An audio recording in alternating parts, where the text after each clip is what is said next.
ИГИЛ и другие экстремистские группировки заявляют, что сражаются и умирают во имя ислама. Они ведут войну за сердца и умы молодых мусульман Центральной Азии. Мы пригласили в студию молодых людей из Кыргызстана, Казахстана и Таджикистана. Многие из них на этой чужой войне потеряли друзей и знакомых. И они не боятся сказать: это не во имя Аллаха, это не от нашего имени.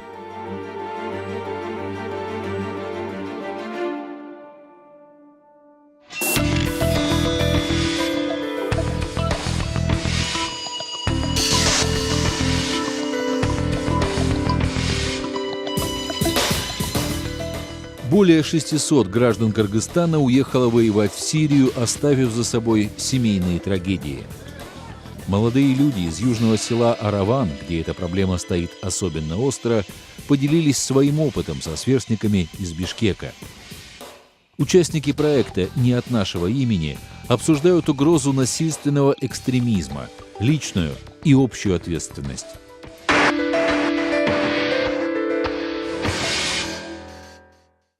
Здравствуйте, очень рада всех приветствовать в Бишкеке. Начнем мы с того, что посмотрим на то, как вы реагировали на видео.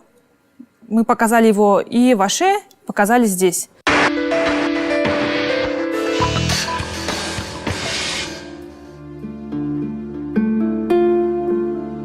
Bolalarımı yetkazib qaytarib bergin Alloh. Alloh faqat o'zingga suyanaman, o'zingga ishonaman Alloh. Enasiga insof berib bolani otasiga qaytarsin Alloh. Birdamiz Farzona bolam, meni taniysanmi, bilyapsanmi? Ota-enamga qaytib kelgin bolam, aynan ne bolam.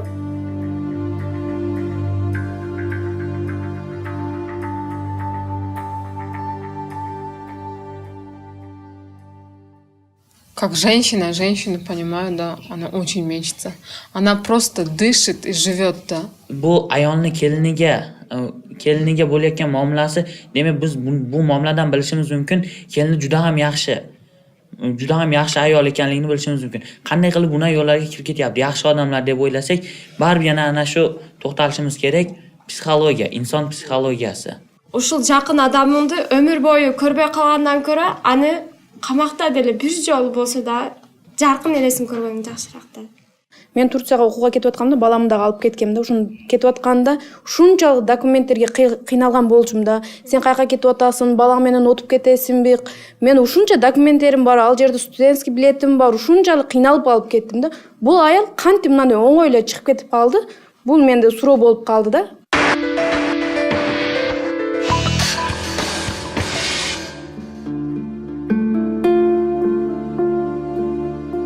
Bora rosa yaxshi ko'rardim.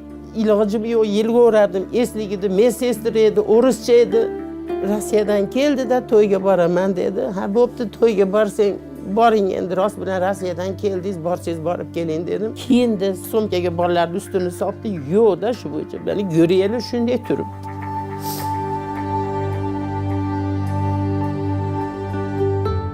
Siriyada-yu yana ukasi dedi-da, Diyorati. Diyor Siriyada shu ukasini oldiga ketdimikin, chaqirib oldab, "Abdisi Turkiyadanman" deb chaqirib oldimmikin degan ma'noda tushundingda. Bilmayman da. O'lyapti, bomba tashlayapti, Rossiya bomba tashlayapti degan sari yilg'ab qon bo'laman televizorga qarab. O'lmadimikin deb.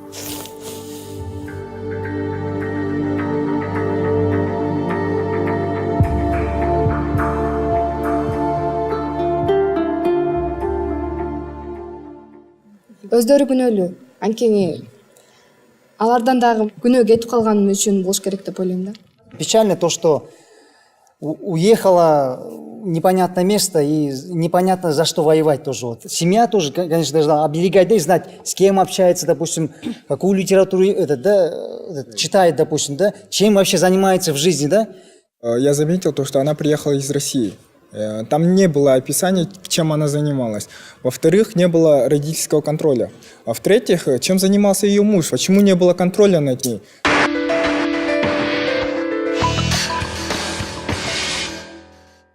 Ну Вот мне показалось, что участники из Аша больше прониклись этой историей, они сами себя поставили на их место. В Бишкеке как будто бы мне показалось, что они легче дают оценку, легче навешивают ярлыки.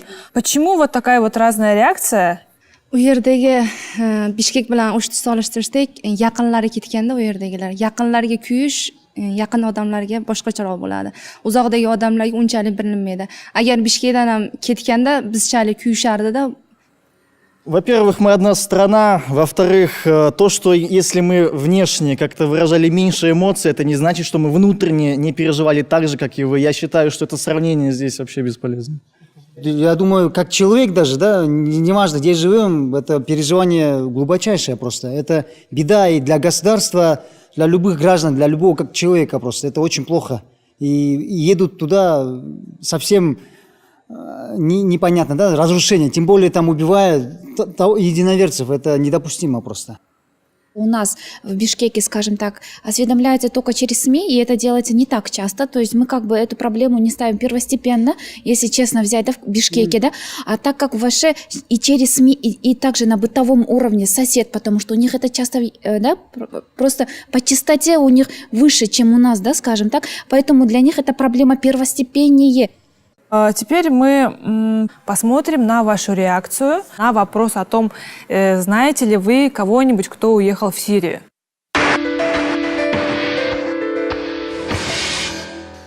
Менде бар, мен өзім досым болған. Ал тоже азыр эме Сирияга кетип калган бала.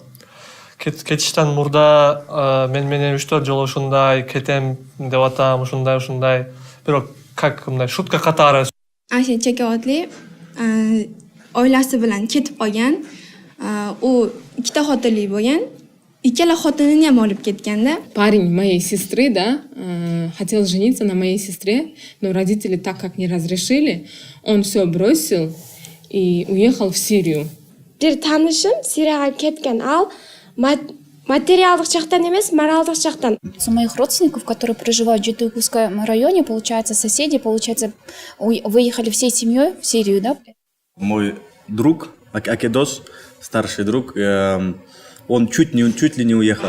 Это было ваше, он начал искать смысл жизни, он начал какие-то копаться в интернете, в мечети тоже ходил, но он больше времени проводил именно в интернете.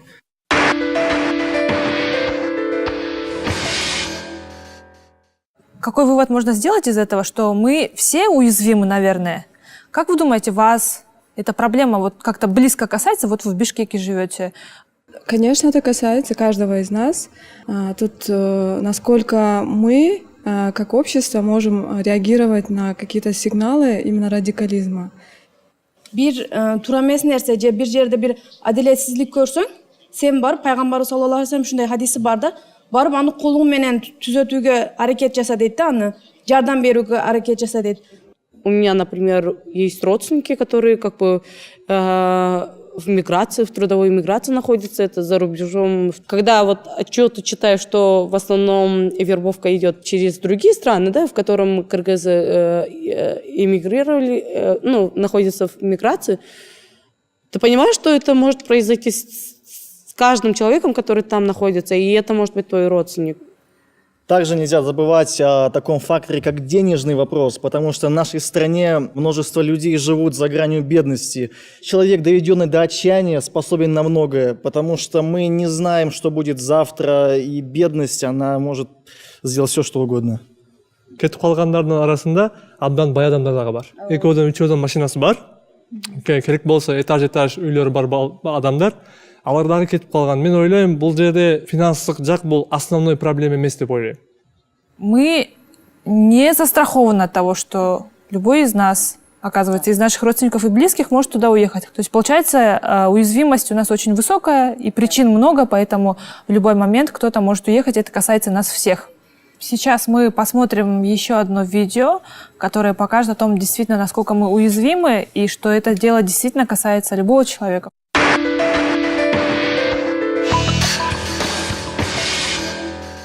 Смерть не является концом, она всего лишь начало. Мындай немелерди жиберет да, көп. Алло. Ассаламу алейкум. Оу, угаттам сүйлөй бер, кандайсың? Мен үйдөмүн бүгүн, жумуштан келгем. Оу. Угатам, сүйлей бер. Сен угатасыңбы? Ал. Жакшы, жакшы. Шүгүр өзүңчү. Не кылып атасың? Ал. Я, жакшы угулбай атат сөздөр кыска-кыска антына. Ооба, намаз окуп атабыз. Өзүңчү. Ай, алло. Связь с Сирией строго по расписанию и не больше одного раза в день. Дежурные приветствия, привычные фразы. Джилдыз Долуджанова, вопреки правилам, снова пытается убедить сестру вернуться домой. Поселок Карол-де-Бё в Иссык-Кульской области небольшой, всего несколько сотен семей. Здесь даже если сильно захочешь, слухов не утаишь. О том, что одна из близняшек, Кундуз, блуждает по сирийским городам, знает почти весь поселок. От этого родителям тяжелее вдвойне. Она даже не думает возвращаться. Когда мы пытаемся говорить с ней о чем-то серьезном, она тут же меняет тему и начинает говорить о религии или пересказывает суры. Кундуз Долуджанова в Сирии больше года. Оставила ребенка, сменила имя на мусульманское, зовет себя Аминой. Теперь на свежих фотографиях она исключительно в хиджабе. Высылает фотографии, говорит, что у нее много денег, завлекает нас в Сирию.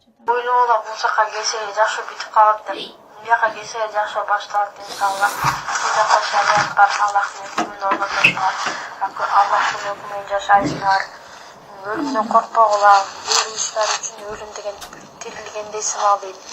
Қачанға чейін жүрсіңдер кафир болып, тағутқа бас иіп, бағынып тағутқа ширк, чоң ширк болып.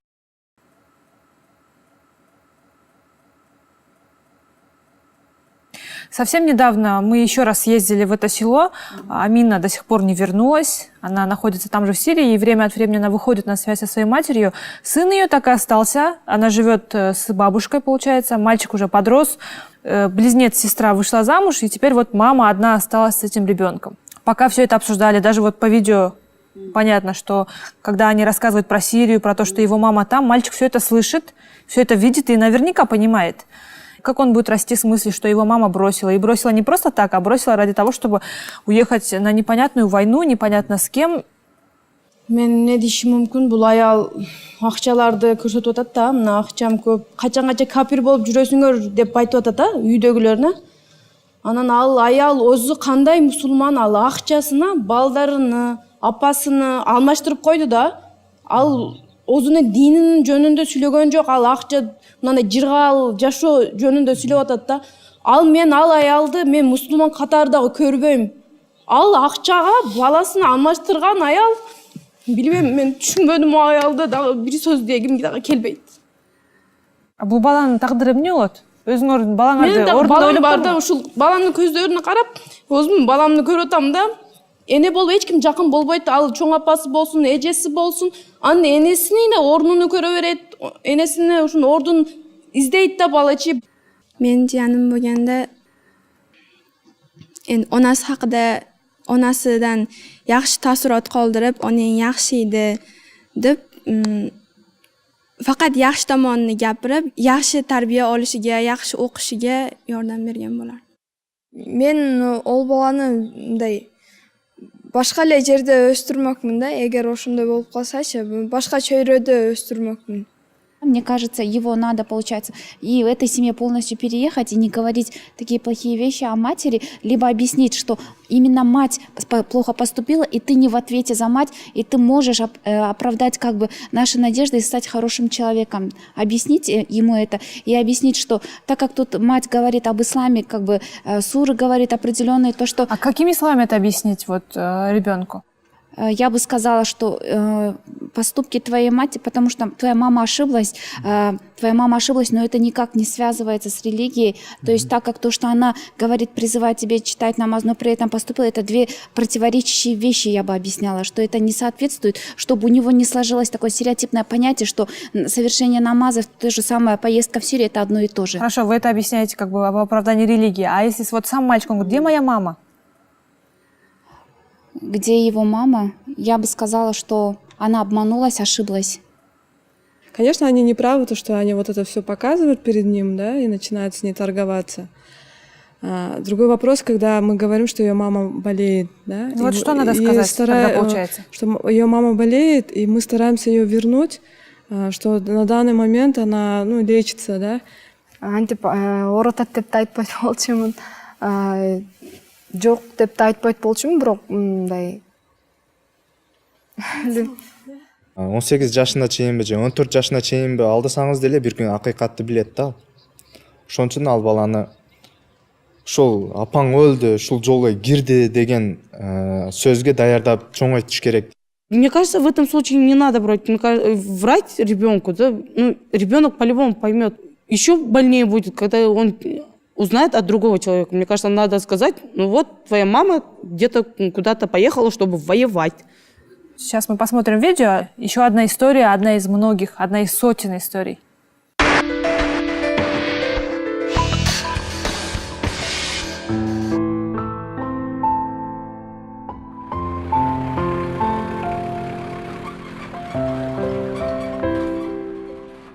Meni qizim mana shu otasi kasal uchun mana shu mahallaga beruvdim.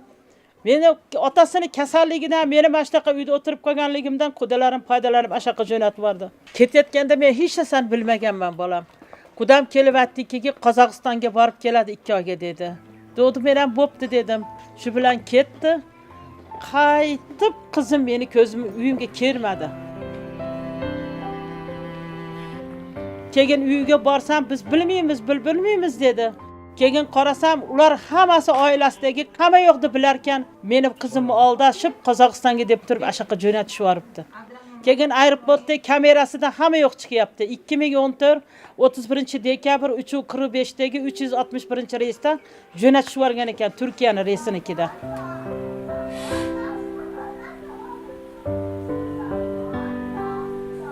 Qizim keyin yig'lab, qanchadan keyin istab so'rab yurib qisam, aya o'zim ham bilmayman, samolyotdan tushdim, tog'ma-tog' o'tdim, dengizlardan o'tdim, qay kelganimni men bilmayman. Harob uylarda yashaymiz deydi, chegarada turamiz deydi. Ular erkaklar bilan gaplashmaydi ekan, betini ko'rsatmaydi ekan, hech ham ko'chaga chiqishmaydi ekan ular. Bolalari ham shu uyda o'tiradi. Bittasi 5 ga kiradi, dekabrda. Bittasi 2002da 2 yasharda o'tdi-da. Men banaqa kutib, otasi oxiratga qoldi ko'rishni. Otasi mana tili yo'q bo'lib qoldi qizim ketgandan keyin. Tili yo'q bo'lib 14 yil yotdi. 14 yil yotib gapira olmasdan oxiri yig'lab mana qilib yurib o'lib ketdi. Otasi o'lgan kuni ham rosa yig'lab telefon qildi. Yuragi bilganda telefon qildi. Uyimda janoza odam ashuncha qizim telefon qila olibdi yuragi bilgandek.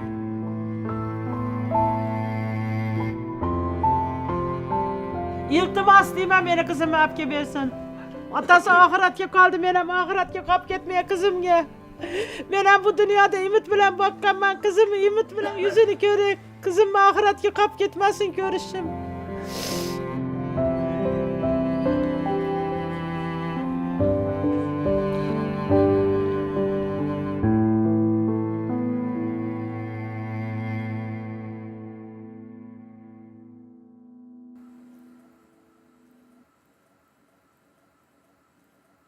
У нас когда был принят закон, да, о том, что мы можем лишать граждан тех, кто состояли в террористических группировках, да, мне кажется, этим государство сняло с себя ответственность именно тем, что государство сначала не давало им никакого другой идеологии, другой альтернативы, да.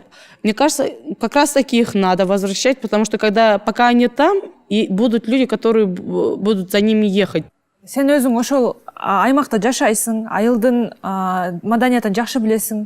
Ушул қыз қайра қайтып келсе, қайра Қырғызстанға келсе, уруксат беріп мақұл айылда жаша десе, қандай жашоо күтөт аны ошол жерде? Қандай мамиле күтөт? Вот чынын айтып ойлосоң, елестетип көр. Кошуналар кантип мамиле кылышат, бийлик кандай мамиле кылышат, ошол жакта милициялар кандай мамиле кылышат ошол кызга?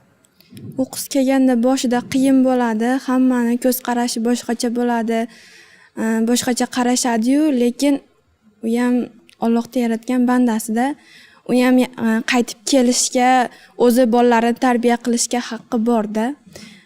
Nega? Chunki al ketayotganda men qayerga ketyaptam, nega ketyaptam deb odam kichina miyasini ishlatib so'rash kerak-da, suramchilab anan ketish kerak ela.